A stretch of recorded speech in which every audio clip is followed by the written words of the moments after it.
Alors, on va parler du dossier de candidature. Alors, Valérie Sibylle continue ses petites... Tout va bien, Valérie? Non, je ne sais pas, je pose la question. Non, je sais bien, on a plein de choses à se dire, c'est évidemment. Voilà, j'ai bien vu, j'ai bien compris. On va parler du dossier de candidature aussi, des délais, ce genre de choses-là, de la constitution du dossier. Qu'est-ce qui se passe entre le moment où vous allez le constituer, le moment où vous allez être accepté, on l'espère, mais on va voir qu'on a vu qu'il y avait un fort taux d'acceptation, heureusement. Et donc, on va en parler avec Guilhem Frescaline. Quelle est votre fonction exactement à la NRT? Quel est votre titre? Alors, je suis chargé de mission et je coordonne la plateforme d'instruction. On est 2 chargés de mission avec Raphaël Mongredien et on a également 3 instructrices en charge du suivi de chacun des dossiers. Donc, on est 5 au niveau de la plateforme. Alors, je vais me décaler juste un petit peu sur ma gauche. Vous aussi. Regardez, reculez-vous. Voilà, comme ça, on fait place à Alice Carl, qui est là également, et qui est doctorant de CIFRE. On va parler avec vous du dossier de candidature dans quelques instants. Est-ce qu'on peut avoir quelques applaudissements pour nos intervenants, s'il vous plaît? Alors, Guilhem Frescaline, on va parler donc du dossier. Je suis intéressé par la CIFRE. Je commence par quoi? Alors, tout d'abord, on l'a déjà évoqué précédemment, c'est vérifier son éligibilité. Donc, je ne vais pas revenir sur les différents critères, mais c'est un indispensable. Ensuite, la deuxième étape, eh bien, ça va être de créer un espace en ligne sur le site de la NRT. Donc, toutes les demandes se font via le site de la NRT et non par voie postale. Il y a la possibilité de créer cet espace et ensuite on va demander de renseigner beaucoup d'informations concernant les différents partenaires, à savoir donc l'entreprise, le laboratoire, le candidat et également pouvoir télécharger les pièces constitutives du dossier de candidature. Alors il faut donc monter le dossier, il y a beaucoup d'informations à saisir, hein. Oui, c'est pour ça que c'est vraiment important d'aller un petit peu à la pêche aux informations et de sensibiliser tous les partenaires parce que on va demander beaucoup d'informations. Donc c'est important de pouvoir être en capacité de ou bien prendre le lead et de renseigner chacune des informations. Il y a quand même beaucoup. Moi-même, je renseigne, parce qu'on vous dit tous les partenaires, c'est le laboratoire et l'entreprise, hein, pour le dire vite. Hein, voilà. Ça peut être plus compliqué, on l'a vu, ça peut être une collectivité, il peut y avoir plusieurs laboratoires. Et imaginons, voilà, juste ça. La structure, ce que vous appelez la structure, l'entreprise, l'association, la Fédération française de rugby, et puis le laboratoire. C'est ça. Et donc chacun va avoir des choses à renseigner dans la plateforme. Tout à fait. Ouais. Et donc vous dites prendre le lead, c'est-à-dire qu'à la limite, moi, futur doctorant, je pourrais me charger de remplir tous ces champs. C'est ça que vous voulez dire? Alors, prendre le lead? Non. Oui, ce qui est important, c'est de faire en sorte que le dossier soit complet, que toutes les informations y figurent et de façon précise, hein, pour éviter que des gens, des partenaires remplissent des mauvaises informations. Ensuite, ce qui compte, c'est que le dossier, une fois qu'il est rempli et une fois que les pièces constitutives sont télétransmises, enfin sont téléchargées dans le dossier, c'est que ça soit l'entreprise qui fasse l'acte de candidature. C'est l'entreprise qui fait l'acte de candidature final, hein. Tout à fait. Ouais. Voilà. Parce que celle qui s'engage, hein, exactement. Au nom de tous. La CIF, c'est une subvention à l'attention. C'est elle qui va toucher l'argent. Exactement, et qui a la responsabilité et qui va également contractualiser la convention CIFRE avec la NRT.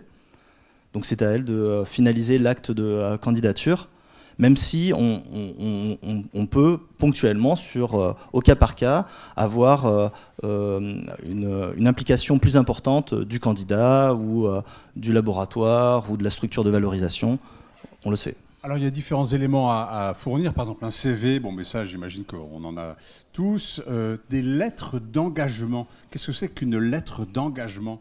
3 lettres d'engagement. Oui, alors on va demander une lettre d'engagement de la part de chacun des partenaires, donc j'entends par là de la part d'un fondé de pouvoir au sein de l'entreprise. Donc quelqu'un dans l'entreprise qui parle au nom de l'entreprise pour dire oui, je m'engage. Tout à fait. Pour là-dedans, à récupérer l'argent, à vous payer, vos doctorants, etc. Exactement. De la part de la direction de chacun des laboratoires impliqués, donc en cas de co-tutelle ou en cas de co-encadrement, on va demander la lettre sur papier en tête, datée, signée, donc il y a un certain formalisme. Et vous retrouverez tout ce formalisme sur le guide que l'on met à disposition, le guide des recommandations pour les pièces constitutives du dossier de candidature. Et enfin, on va demander... Ça, on retrouve sur le site de la NRT. Tout à fait, à la fois sur la plateforme et sur le site de la NRT. Et puis on va demander une lettre d'engagement de la part de la direction de l'école doctorale. D'accord, donc les 3 partenaires finalement s'engagent. Donc il y a l'école doctorale, effectivement, le laboratoire et l'entreprise. Donc ce guide de recommandation, il reprend toutes les recommandations là. Voilà, il est téléchargeable et c'est un peu la Bible, quoi.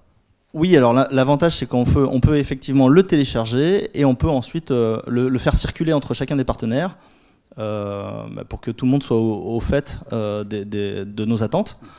Ah, c'est compliqué quand il y a 3 personnes là, parce que est-ce qu'il vous semble que l'étudiant, l'étudiant, lui, il est l'un de vous, je ne sais plus qui me disait, c'est lui quand même qui a le plus de temps, quoi. C'est vous qui me disiez ça, non? Voilà, dites-nous, ouvrez votre micro là, un petit mot. Oui. Je ne sais pas si ça marche. Ouais. Alice Carl.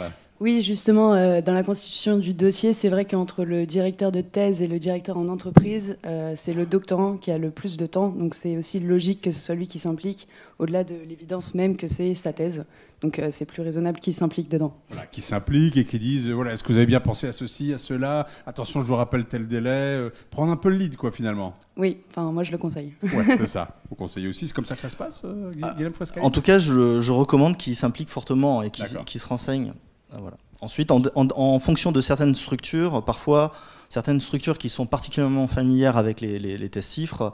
Elles connaissent ça par cœur, quoi. Voilà. Ouais, elles connaissent ça par cœur, et donc c'est peut-être elles qui même vont vous embarquer en vous rappelant il faut faire ci, il faut faire ça, quoi. C'est ça. Il faut que quelqu'un un peu soit et l'œil sur toutes ces choses-là. Ensuite, alors, le dossier est déposé, et là, très rapidement, donc il y a 3 instructrices, 3 personnes qui instruisent le dossier, et en quelques 24 heures, 48 heures, on sait déjà si le dossier est complet, c'est ça? Alors, on va préciser, en fait, le dossier va être télétransmis, et à réception, nous, on va vérifier si le dossier est bien complet, si les différents partenaires sont bien éligibles, et donc on va renvoyer un accusé de réception qui va préciser le numéro du dossier, l'interlocuteur côté service chiffres, qui sera donc une des 3 instructrices. Donc côté ANRT. Tout à fait. Donc interlocuteur. Donc j'ai une interlocutrice en l'occurrence qui est toujours la même. J'ai son adresse mail, j'ai son numéro de téléphone. Je peux la contacter pour savoir où on est le dossier, etc. Alors dans l'accusé de réception, on précise son adresse mail, tout à fait. Et ensuite, effectivement, ça va être le point focal pour pouvoir avoir un état précis d'avancement de l'instruction du dossier. Cette personne, c'est mon contact. S'il y a un problème, je peux entrer en discussion avec elle. Voilà, c'est ça. Okay. Bon, parfait. Donc j'ai un point contact. Donc là, je sais en 24-48 heures si mon dossier est complet. S'il est complet, maintenant il va être expertisé ce dossier. Donc il y a 2 sortes d'expertise. L'expertise scientifique, on va vérifier si effectivement mon projet de recherche du point de vue scientifique tient la route. Et puis il y a une expertise socio-économique. Tout à fait. Alors avant de parler une petite précision avant de parler de la phase d'expertise. En fait, ce que je voulais dire, c'était... oui, tout à fait. C'est qu'on renvoie un accusé de réception uniquement à l'interlocuteur administratif qui va être désigné dans le dossier de candidature. Alors c'est un point très important parce que c'est lui qui va recevoir l'accusé de réception. Et donc c'est important de s'assurer que l'ANRT a bien transmis l'état d'avancement. Est-ce que le dossier est complet? Est-ce qu'il n'est pas complet? Et s'il n'est pas complet, il est impératif de nous renvoyer les réponses aux questions qu'on a pu poser ou les éléments manquants dès que possible. Voilà. Il n'y a qu'une seule personne qui est indiquée, qui va recevoir le dossier, qui va avoir l'information est-ce que le dossier est complet, donc il faut se renseigner auprès d'elle. Qu'a dit la NRT? Est-ce que c'est bon? Est-ce que c'est parti? Voilà, en tout cas, il faut vérifier que le dossier est bien complet et à présent parti en expertise. Et alors l'expertise. Donc l'expertise, en fait, on réalise 2 types d'expertise qui sont menées en parallèle. Quand elle s'y prête. Donc d'une part, une expertise sur le volet scientifique qui va être confiée à un chercheur universitaire français, ou en tout cas rattaché à un laboratoire français, qui va nous rendre une analyse de façon bénévole et anonyme. Donc tous les dossiers sont expertisés sur le volet scientifique, en tout cas une extrême majorité. Certaines structures, notamment des grands partenaires du dispositif CIFRE, du fait du volume de tests CIFRE qu'ils brassent depuis des dizaines d'années, ont signé un agrément avec la NRT, donc je le mentionne. Mais la majorité des dossiers de candidature sont expertisés sur le volet scientifique. Et en parallèle, lorsque ça s'y prête, on réalise également une expertise sur le volet socio-économique. Alors ce n'est pas la NRT qui va s'en charger. Cette expertise est confiée à la délégation régionale du ministère qui finance le dispositif. Alors, volet socio-économique, qu'est-ce que vous vérifiez là? C'est l'entreprise qui est expertisée, savoir si elle a les reins assez solides pour embaucher, enfin pas embaucher, mais voilà, faire en sorte que la thèse... C'est toutes les entreprises qui déposent une demande pour la toute première fois, donc qu'on ne connaît pas, ou qu'on n'a pas vu depuis plus de 5 ans. Donc on sollicite la délégation régionale du ministère qui va s'intéresser à la fois à la viabilité sur 36 mois, parce que la particularité du dispositif, c'est d'aider au recrutement d'un doctorant sur une durée de 36 mois, donc c'est du temps long, donc il y a quand même cette dimension-là, d'une part, et d'autre part, la particularité de faire une thèse en CIFRE, eh bien, c'est de réaliser une partie de sa formation doctorale en étant salarié au sein d'une entreprise, donc, ou d'une association, d'une collectivité, avec toutes les particularités que ça peut comporter. Donc, notamment en termes d'encadrement. Donc c'est important de comprendre dans quel contexte le doctorant va être amené à travailler pendant 36 mois en dehors des murs du laboratoire et du directeur de thèse. L'entreprise, l'association, la structure va toucher plus de 40 000 euros, donc c'est de l'argent public, donc il est normal qu'on s'assure que les choses, que la structure soit en mesure de faire ce qu'on attend d'elle. C'est ça, c'est d'une part, est-ce qu'elle existe bien? A priori, oui, mais exactement. Mais également, est-ce qu'il y a bien une corrélation entre le sujet de recherche et son besoin de développement? C'est-à-dire, est-ce qu'il y a une logique derrière, puisqu'il s'agit aussi de l'argent public. 1957 dossiers déposés, je crois, en 2021. Et vous aviez une enveloppe de 1620. Enfin, grosso modo, il y a de très très fortes chances, on l'a dit au début, que le dossier soit accepté. Oui, tout à fait. C'est quand même un gros avantage du dispositif. C'est 85% des dossiers environ vont bénéficier d'un avis favorable du comité de sélection, ce qui est aussi largement incitatif par rapport à d'autres modalités de formation, de financement de la recherche, et notamment des thèses. Il y a des motifs de refus quand même. Alors, en général, quand on est refusé, c'est pour quelle raison?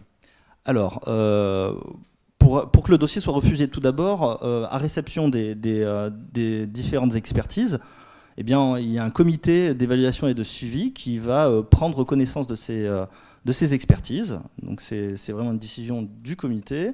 Les motifs principaux de refus qui sont observés portent ou bien sur la qualité scientifique du projet de thèse. Et là, c'est vraiment sous-jacent à l'appréciation de l'expert scientifique que l'on aura désigné, d'une part. D'autre part, ça peut être sur le profil du candidat, sur à la fois son parcours, ses résultats académiques. Il y a l'idée aussi que pour bénéficier d'une thèse CIFRE, eh bien on soit capé, outillé et qu'on le mérite. Donc une thèse CIFRE n'est pas, on ne veut pas qu'il y ait des thèses à double vitesse. Donc on a ce regard sur le mérite du candidat. Et puis d'autre part, enfin, les autres réserves principales portent sur le contexte socio-économique de la structure à qui on est susceptible de verser la subvention. Alors, les délais. Les délais. C'est un point important. Ouais, donc je constitue mon dossier, j'ai compris qu'il va falloir du temps, il faut que je trouve mon sujet, il faut que je constitue, il faut que je trouve les partenaires, enfin voilà, déjà c'est plusieurs mois là déjà. Et ensuite, entre le moment où l'entreprise appuie sur le bouton « ça y est, mon dossier est envoyé », et le moment où je vais enfin entrer dans l'entreprise, il se passe habituellement combien de temps? Alors, on a coutume d'expliquer d'une part qu'à réception du dossier, il nous faut 2 jours, 24, 48 heures pour vérifier que le dossier est bien complet ou pas. Alors, je commence par ça parce que c'est très important. On l'a dit déjà. Mais si l'entreprise n'est pas en capacité de nous répondre, forcément, ça va rallonger les délais d'instruction. Ouais, donc, il faut être très réactif. Ça, c'est le premier point. Une fois que le dossier est complet, on communique sur un délai moyen de réponse de 4 mois. il ne nous faut pas 4 mois pour récupérer les expertises, on le fait bien entre 1 mois et demi et 2 mois, mais il nous faut 4 mois pour présenter le dossier à un comité, parce qu'on n'est pas en capacité de présenter toute la demande. On a vu qu'il y avait beaucoup de demandes qui étaient déposées. Une réunion par semaine du comité aussi. Une fois par mois. Une fois par mois, pardon, une fois par mois, oui. Voilà, une fois par mois. Donc, il faut que les expertises soient là, il faut que le comité se réunisse. Tout à fait. Et si par exemple, on a 150 dossiers qui sont susceptibles d'être présentés au comité, mais qu'on a une centaine de places pour ce comité-là. Pour ce mois-là. Voilà. Eh bien, on va présenter les 50 autres dossiers à un comité ultérieur. C'est ça. Ce qui explique que eh bien, l'ANRT met environ 2 mois pour récupérer les expertises et pour analyser le dossier. Et s'ajoutent généralement 2 mois supplémentaires pour présenter le dossier à un comité et avoir une réponse du comité. Donc, mon dossier est complet, il est expertisé, il y a un comité, etc. Au mieux, je peux avoir le go dans les 4 mois environ. Exactement. Okay. Auquel ça et dit... alors ensuite, là j'ai le go, enfin on me dit oui, c'est bon, ça marche. Mais ensuite, il faut encore un petit peu de temps pour que l'information arrive à l'entreprise, que je sois effectivement embauché par l'entreprise. Donc, Tout à fait. On va indiquer une date d'effet applicable au démarrage de la thèse CIFRE. Et généralement... c'est le comité. Hein, tout à fait. C'est le comité qui dit, voilà, on va estimer que vous allez entrer à telle date dans l'entreprise. C'est ça. C'est combien de temps après Alors, généralement, on fixe au bout d'un mois. Un mois supplémentaire, voilà. Voilà. Parce que justement l'entreprise se mette en ordre de marche. Tout à fait. C'est-à-dire qu'une fois que le comité se réunit, d'une part, nous, on vérifie à l'issue du comité que chaque candidat bénéficiaire d'un avis favorable du comité est bien titulaire du diplôme de grade master. Une fois qu'on a fait cette vérification, on adresse la lettre d'acceptation, formellement signée par le chef du service CIFRE, et un modèle vierge de la convention à nous renvoyer. Et on sait très bien que toutes ces formalités administratives d'embauche qui sont indispensables et importantes ne peuvent pas être réalisées en 48 heures, donc, sauf cas exceptionnel. Donc on communique généralement sous 3 semaines, 1 mois, la date effective de démarrage de la thèse. Et si je reçois un refus, vous motivez le refus, vous expliquez pourquoi j'ai reçu un refus, et donc je suis en mesure de corriger le tir éventuellement pour pouvoir redéposer ma demande de CIFRE. Alors oui, tout à fait. Effectivement, donc tous les dossiers ne peuvent pas bénéficier d'un financement et d'un avis favorable. Auparavant, on proposait des rendez-vous téléphoniques avec chacun des partenaires. On a décidé de formaliser ça par un compte-rendu que l'on transmet, qui permet aussi d'être partagé entre chaque partenaire pour pouvoir revoir la copie. Et on préconise aux partenaires de redéposer une demande sous réserve de respecter les conditions d'éligibilité à nouveau. Guillaume Frescali, je vous propose de vous installer à la tribune, à côté de Alice Carle, pour répondre à vos questions dans quelques instants. Donc Alice Carle, vous êtes doctorante CIFRE en management de l'innovation. Et donc c'est une thèse CIFRE que vous faites avec l'Institut interdisciplinaire de l'innovation et avec Agoranov. Agoranov, donc c'est la structure qui vous accueille. C'est un incubateur qui se présente comme un incubateur industrie et green tech, numérique et santé. Tout à fait. Ok, parfait. Et donc là, alors en quoi consiste votre travail de thèse ? Alors du coup, oui, moi je suis employée du coup chez Agoranov, qui est une association loi 1901 pour répondre à des questions qui ont été posées. Donc c'est possible. Et j'étais la première CIFRE de cet incubateur qui a 20 ans d'existence. Et donc du coup, moi je suis au centre de recherche en gestion de Polytechnique. Et ma thèse porte sur comment est-ce que les startups early stage et tech peuvent intégrer des objectifs sociaux, environnementaux, en plus des objectifs économiques traditionnels. Donc ça, c'est votre sujet, hein, les startups, comment ils peuvent intégrer des objectifs de développement durable. Ici, avec Guillaume Frescali, on s'intéresse à la constitution du dossier, et vous disiez qu'Agoranov, eux, ils n'avaient jamais fait de CIFRE. Jamais. Donc ça complique les choses, là ? Comment ça s'est passé ? Alors, c'est comme Stéphanie Ovid tout à l'heure, avec Balenciaga, ils n'avaient aucune idée de ce que c'était une thèse CIFRE, quoi. Voilà. Nous, à Agoranov, on est une équipe de 15 personnes, et il y a une personne qui s'occupe de toute la partie administrative et comptable qui a dû entièrement se former sur comment monter des CIFRE. Alors après, à Agoranov, on a des liens privilégiés avec la recherche aussi qui facilise la prise d'informations. Donc finalement, on s'en est quand même sorti. Alors c'est drôle que vous disiez on s'en est sorti parce que je vous pose une question sur Agoranov qui est votre employeur et vous dites on s'en est sorti, c'est-à-dire que finalement vous avez l'impression que vous faites déjà équipe quoi. Oui, cas particulier, j'étais déjà employée avant ma thèse. Ah donc c'est Donc, d'accord. peut-être Et donc depuis moins de 9 mois alors. Depuis moins que 9 mois, moi Ça y je m'en suis souvenue du coup, j'avais oublié.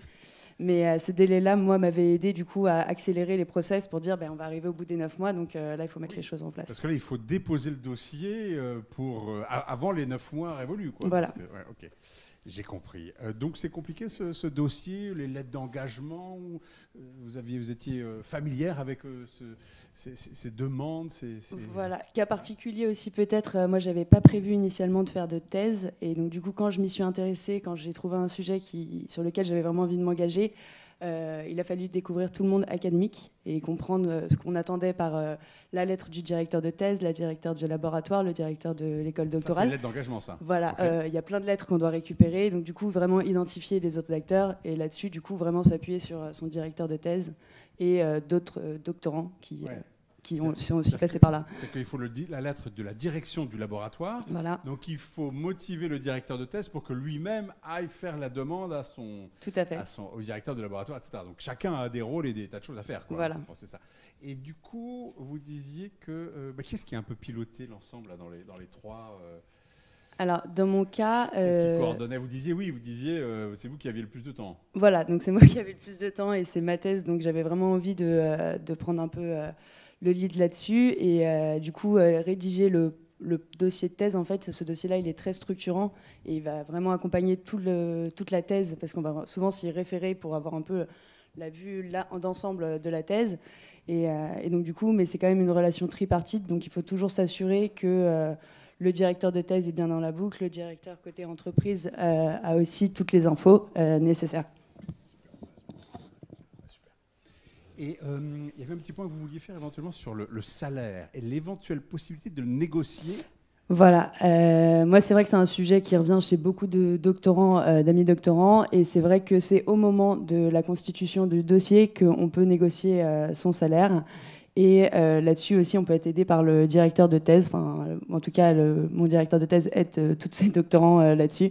Donc voilà, juste, c'est un point aussi. Le moment où c'est abordé, c'est au moment de la constitution du dossier. Et voilà. Donc des délais relativement importants, 6 mois. Il faut l'anticiper.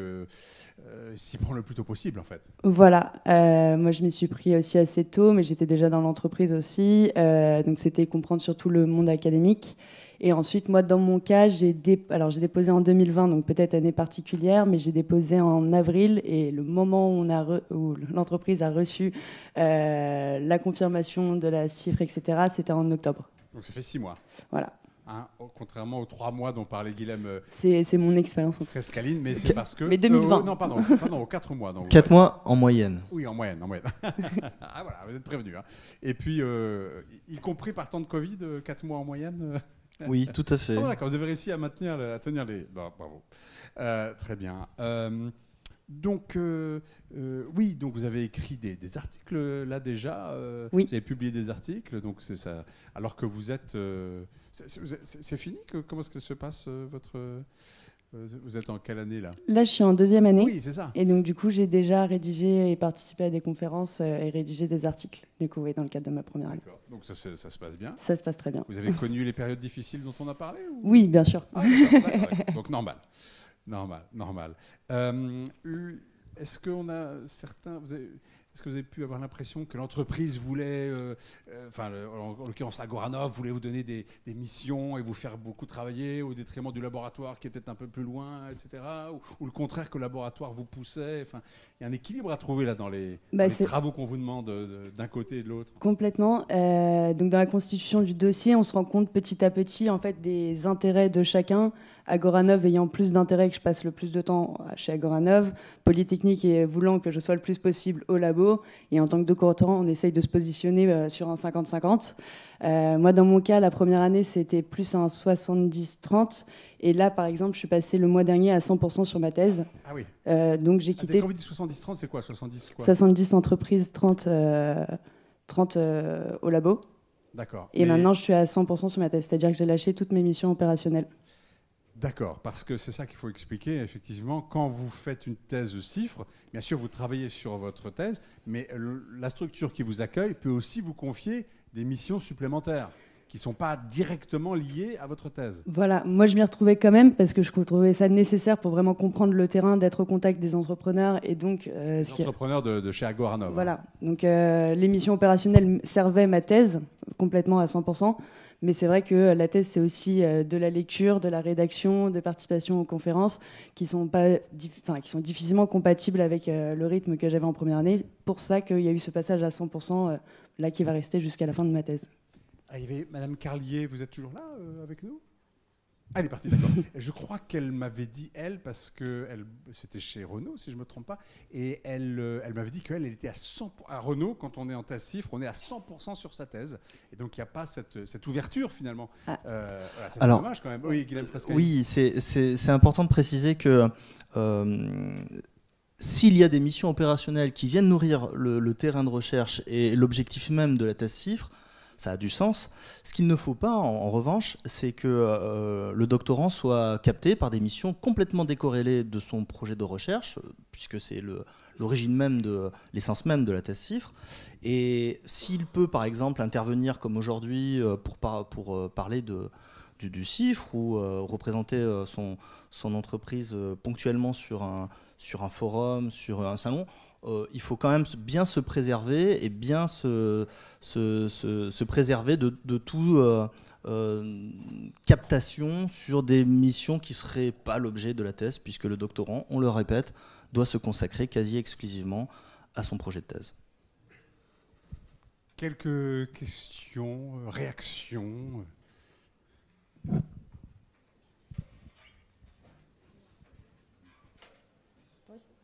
Je vous en prie. C'est bon.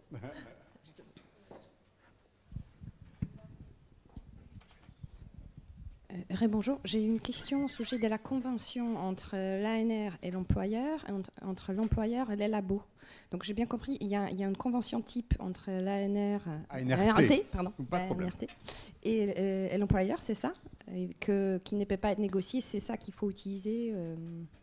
Alors, il faut bien faire la distinction, effectivement, vous avez raison, entre la convention CIFRE, qui est signée entre l'ANRT et l'entreprise, d'une part, et d'autre part... Mais qui engage tous les partenaires. Qui engage l'entreprise et l'ANRT. D'accord. Et, à côté de ça, un deuxième document, que l'on appelle, nous, le contrat de collaboration, qui, cette fois-ci, engage toujours l'entreprise, qui est au cœur du dispositif, et la tutelle, l'organisme de tutelle du laboratoire d'accueil. Donc là, c'est le deuxième document dont vous parlez, qui n'engage pas la NRT. Donc il faut bien séparer. Et ce contrat de collaboration, il a pour vocation de poser par écrit un certain nombre de points clés, sans rentrer dans le détail, mais notamment la propriété intellectuelle, les éventuels flux financiers et les lieux et encadrants de la thèse. Et est-ce que vous avez des contrats types aussi? Parce que je ne sais pas si mon futur employeur aura expérience avec le CIFRE. Donc, alors, pour la CIFRE elle-même, oui, il y a un contrat type, c'est normal, c'est nous qui l'établissons.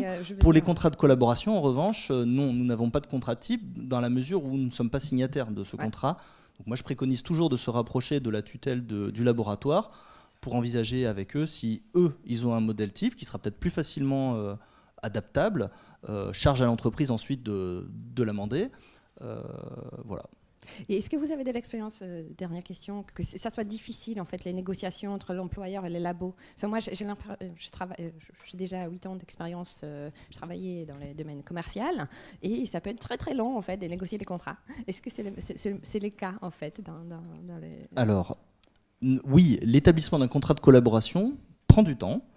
Et c'est pour cela que nous ne le demandons pas au moment de déposer le dossier de candidature. C'est un point important. Merci. Sachez que le contrat de collaboration, en cas d'acceptation de la demande, vous avez 6 mois pour nous le faire parvenir.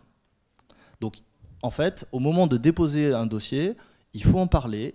Il ne faut pas occulter notamment les services de valorisation des tutelles pour qu'ils soient dans la boucle dès le départ. Et pour qu'ensuite, une fois que la CIFRE est acceptée, il n'y ait plus qu'un circuit de signature ou qu'on soit à un stade sacrément avancé. Super, merci. Bonjour, j'ai 2 questions très précises et j'espère que ça éclairera tout le monde et pas que moi. J'ai bien compris l'histoire du délai des 9 mois, mais en revanche, avec ce délai de 4 mois, ça peut s'ajouter aux 9 mois de présence dans l'entreprise. Ça, c'est pas un problème. Alors, le délai de 9 mois, il est perçu à la date de télétransmission du dossier. D'accord. Et deuxième question, j'ai répondu à l'appel en candidature de la mairie de Paris pour les CIFRE. Mais les réponses vont avoir lieu en juin-juillet. Donc, est-ce que je peux déposer un autre dossier en attendant ou est-ce que c'est complètement incompatible? C'est-à-dire déposer plusieurs dossiers? Oui. Ouais. Alors, dans la mesure où nous sollicitons d'une part le personnel de la NRT, mais surtout les experts, et on part du principe qu'on évite de déposer 2 dossiers pour un même candidat. Sachant que vous aurez sans doute une réponse de la mairie de Paris, puisqu'ils font un appel à manifestation d'intérêt. Donc vous aurez sans doute un avis, je ne connais pas exactement le calendrier, mais on va dire à la sortie de l'été, ou durant l'été. Je pense que charge à vous de préparer un plan B, de nouer des contacts et de commencer à réfléchir à, effectivement, en cas de non-sélection, pour pouvoir candidater avec une autre structure. Mais non, ne déposez pas 2 dossiers à votre nom en même temps. Les choses pourront se faire de façon séquentielle. Mais il y aura ce problème des 9 mois. Parce que vous êtes déjà en thèse? Non, parce que je suis déjà employée par une structure. Par une structure ou par cette structure? Par la mairie de Paris? Non, par la structure qui m'a proposé d'être mon plan B si j'étais pas prise à la mairie de Paris. Pas mal, elle est pas mal celle-là. Alors, tout à fait. Venez voir Guillaume Frescalini. On en parlera tout à l'heure. Non, mais voilà, c'est du cas par cas. Merci. Une interrogation de monsieur? Oui, bonjour. Alors, moi, j'aurais une question concernant l'inscription en thèse. Alors, je parle en fait de l'inscription administrative en thèse, c'est-à-dire du point de vue de l'université, parce que j'ai entendu dire qu'il ne fallait pas être inscrit en thèse depuis plus de 9 mois lorsqu'on dépose un dossier. En fait, j'aurais voulu savoir si, quelle est la date limite pour être inscrit en thèse. C'est-à-dire que lorsqu'on dépose, est-ce que c'est lorsqu'on dépose un dossier CIFRE ou est-ce que c'est 4 mois plus tard lorsqu'on a la réponse qu'au plus tard il faut être inscrit en thèse? Alors, ce fameux délai des 9 mois, que ce soit en étant salarié dans l'entreprise ou inscrit en thèse, c'est, je le répète, à la date de télétransmission du dossier, à la date de dépôt du dossier de candidature. Donc, la question des 4 mois de délai d'instruction n'est pas à prendre en compte. À moins que le dossier soit malheureusement refusé et que dans le cadre d'un deuxième dossier de candidature, oui, ils viendront se superposer aux 9 mois précédents. Et en fait, concrètement, lorsqu'on dépose son dossier, il faut déjà être inscrit en thèse? Non, pas forcément. Pas forcément, d'accord. Et même, généralement, les écoles doctorales, pour pouvoir inscrire un candidat à une formation doctorale, demandent un financement. Enfin, on va dire, je ne vais pas être... mais en tout cas, observe au cas par cas s'il y a un financement ou pas, et la thèse CIFRE est une modalité de financement. Donc il y a un engagement de l'école doctorale à vous inscrire sous réserve d'obtention de la thèse CIFRE. Et puis parfois, il accepte d'inscrire. Alors j'ai noté qu'il y avait des mains qui se levaient encore. On va avancer et on reviendra vers vous. Je voudrais qu'on remercie Alice Karl et puis Guillaume Frescalini. J'en profite, petit message des startups d'Agora 9 qui recrutent des thèses CIFRE et en particulier une EdTech qui cherche un doctorant en intelligence artificielle. Voilà, si jamais. Justement, je peux dire un message important parce qu'on parle des startups. Donc oui, c'est possible de candidater à la thèse CIFRE avec une start-up. Néanmoins, je l'ai expliqué, il y a une expertise socio-économique qui sera réalisée. Donc, cette expertise sera là pour vérifier les conditions de soutenabilité financière et donc charge aux start-up de fournir les éléments qui vont permettre aux experts de dire effectivement, on est plutôt sur des bons rails. En l'absence de bilan financier ou de levée de fonds, donc en l'absence de tout élément sécurisant, il y a aussi des chances pour que l'avis soit défavorable. Donc c'est possible de candidater avec une start-up, mais il faut aussi présenter des billes aux experts. Voilà.